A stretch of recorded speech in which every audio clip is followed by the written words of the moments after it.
On today's wrestling news, we've got the truth behind CM Punk and AEW. Is MJF on the verge of a return to AEW? Charlotte Flair comments on Sasha Banks walking out in WWE. And the IC title is finally going to be defended on pay-per-view. You heard that right. Are you ready? Are you ready for the news time? Yes, my name is Phil Chambers and I'm joined by Gareth Morgan and Salty Sea Dog to talk all things wrestling news. But before we get into it, make sure you like the video, comment down below what you think of all today's stories, subscribe to the channel, and links to each story is in the description. Click them and off you go.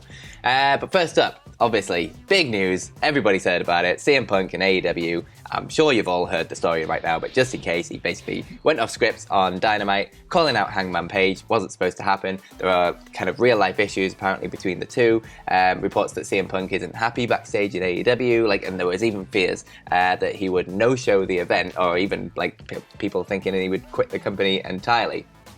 Well, Wade Keller has quite a big update on his PW Torch VIP audio show. So he reports that Tony Khan was in Punk's locker room for quite a while on Wednesday afternoon, obviously before AEW Dynamite.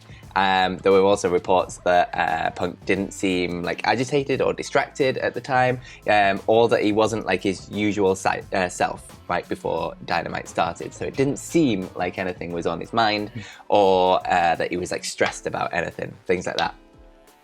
So Wade Keller also went on to say that somebody I talked to today said that the wrestlers in general do not feel like it is beyond Tony Khan and others to do another worked shoot type thing. And he just said he didn't think that that was the case here. So you might be playing this up, but people don't think it's beyond the realm of possibility for Tony Khan to be doing more worked shoot type things. His source went on to say, just to keep that in the back of your mind, that even if there is a beef, they might think, hey, let's amplify this. So it's just a couple of contextual things there about what was going on behind the scenes in Dynamite on Wednesday, that Punk didn't seem agitated backstage to people, and it's not beyond the realms of possibility for Tony Khan to think, let's take this, let's make it much bigger than it is, and let's beef it up for everybody to create some buzz. Obviously doesn't mean that everything is good behind the scenes. They're still all based on actual real issues. But Wade Keller's source did go on to say that let's just see how things play out once we understand why the Punk-Moxley match was put on early and all that. Let's see how this plays out, because it might turn out there was something there, but then they extended it and amplified it beyond the point of resolution because they thought it would be believable and create a buzz. This is such an interesting one to approach, because I love when this kind of drama does unfold on my screen, on a Dynamite episode or whatever it is, because there's just something about that grey area, isn't there? It's one of those things. Even if it's just a tiny little flicker of animosity, if you can heighten that up and really just imbue it into the actual program itself, it makes it instantly 20 times more compelling just to see it go down, because every punch, every just pipe bomb just feels like it's got that little bit of an extra edge to it, and that's what we saw with the Punk and Moxie stuff. There's stuff with Punk just on his own, calling out Hangman straight away at the start of Dynamite. So I like to think that maybe there is, not like to think, but I assume there is some genuine beef there behind the scenes. It's something that Tony Khan's got a real job in his hands, just trying to make sure that everyone's singing from the same hymn sheet, really, because you've got to all be pulling in the same direction just to keep the show watchable and not just going over and becoming this crazy anarchy and chaos. You don't want that, but equally there's a lot of big egos there. You can tell his prize boy is Punk. The fact they didn't take that belt off him when he got injured, he definitely wants to still have him as a focal point of the company, because as Punk said himself, he's the cents and dollars of the promotion right now, so you don't want to just completely throw him under the bus. And it's a tough one. He's just trying to manage these people, and it's not an easy job. And I don't know. It's one of those things I wouldn't put it past Khan, like Keller's saying there, to maybe develop this into a work shoot thing just to take advantage of it, because why wouldn't you? It just makes everything that much more interesting when you know there's some real life stuff there behind the scenes. But I think the fact that a certain other person that we're going to get to right now, I was just going to say, you just need to look. He has done this before in the MJF situation that kind of was a work and then turned into a bit of a shoot on TV, and then he cut that promo, but then he disappeared off TV. It's a fine line that you're running when you're doing things like this and juggling those kind of egos. Yeah, and I think we could be on the verge of the mother of all elaborate works, because Tony Khan may just be about to pull off a combo 2-for-1 work shoot, Phil. This might be happening because as we're seeing here, as reports are like doing the rounds through the Wrestling Observer, they've reported this. It looks like MJF could be on the verge of a return to AEW too. So this is huge. So that's another thing, like there's no real comments as to when it's going to be, the exact time, why, what angle, what program, anything like that. A lot of people are assuming maybe you just throw him in there and into this Punk Moxie situation. Maybe that's why the match is going down next week, the unification match, because he could get involved and then he could get put into the mix when it comes to All Out. There's so many possibilities. That's why we love it. But it was noted that the negotiations for a new AEW TV deal will likely begin in a few months' time and going into the spring, that is. So the recent drop in ratings that have been experienced on AEW just as a whole right now is not coming at the best of time. So it's looking like Tony Khan's going to try and bring back the likes of MJF, Adam Cole, the Hardys even, just to try and boost some ratings for the most part, because he's a bit upset, a bit disheartened by the fact that the likes of Bryan Danielson, CM Punk, even Kenny Omega returning this week hasn't made a massive dent on the ratings. It hasn't really seen a big spike or anything like that. Things are just kind of leveling out and just they're performing pretty well. Let's not just completely bury the company here. They're still doing really well with the ratings, but they're not performing as well as perhaps they'd like right now. They're very ambitious. So it remains to be seen what's going down with this MJF stuff, but it is looking like he is set to come back, and my God, he could not have chose a better time, could he? Yeah, it is very interesting to throw MJF into the mix of all of this stuff that's going on as well. But it's been a while now. He's been missed from TV ever since that promo. It's going to be fascinating to see how they bring him back, whether he's going to be a face or a heel. But it's about time. I'm very much ready to see MJF back on my AEW TV right now. But moving over to WWE for a bit. Charlotte, he was on the Broken Skull sessions with Stone Cold Steve Austin, obviously, last night. And she was talking about Sasha Banks and Naomi and when they obviously walked out on WWE. I'm just going to quote from it, so I'm just going to read it out. So she says, I haven't been there because I left after Backlash, and I know that what it's like to jump on social media and read all these headlines that are so far from the truth. So I don't know what happened. What I can say is I can't imagine never wrestling Sasha again. That would be hard for me to compartmentalize because we started together. She's my Ricky Steamboat. So interesting comments. She just couldn't imagine not wrestling Sasha Banks within WWE ever again. She went on to talk about about her dropping the belt on SmackDown in that now infamous segment with Becky Lynch where she threw the belt on the ground, or so it seemed. But she also said that you've got two women that want to be the best, that want that top spot. I wish I could sit here and tell you that I did it on purpose, but if people need me to be that bad guy, I'll be that bad guy. Things happen on screen. I would never go on a scripted television show and purposely do something like that. It was accidental. So she dropped the belt accidentally, apparently. However, she did go on to say that the one thing she does regret is picking it back up again, though, because she feels like her character would never have done something like that. She never would have actually picked it up. Like, why would she not make Sonya Deville do it? Because she gets someone to hold the ropes out for her. Like, she's egotistical. She gets everybody to do everything for her. Why would she have gone and picked up that belt?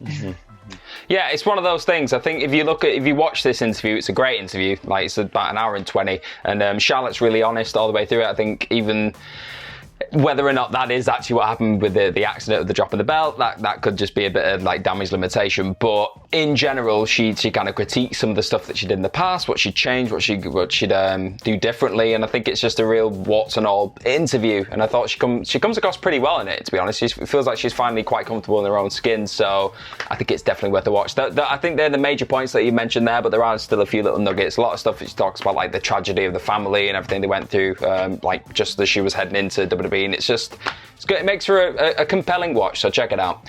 But indeed, another like big thing that's happened over the last couple of hours is SmackDown. SmackDown's 1,200th episode, and we had a big old fatal five-way to decide the number one contender for the IC Championship for Clash at the Castle. It's happening on a pay-per-view. We're actually going to get this belt defended at a pay-per-view. Gunther is going to put it on the line against Sheamus. It's going to be Sheamus. He was in a match with Happy Baron Baby Corbin. I just misread that because I'm very tired this Saturday morning. Ricochet, Madcap Moss, and the hometown hero himself, Sami Zayn. The reception he got in Montreal was frankly absurd. It was white hot. Great crowd. Loved it. And yeah, Sheamus just hit a brogue kick late in the day, smashed Corbin's face.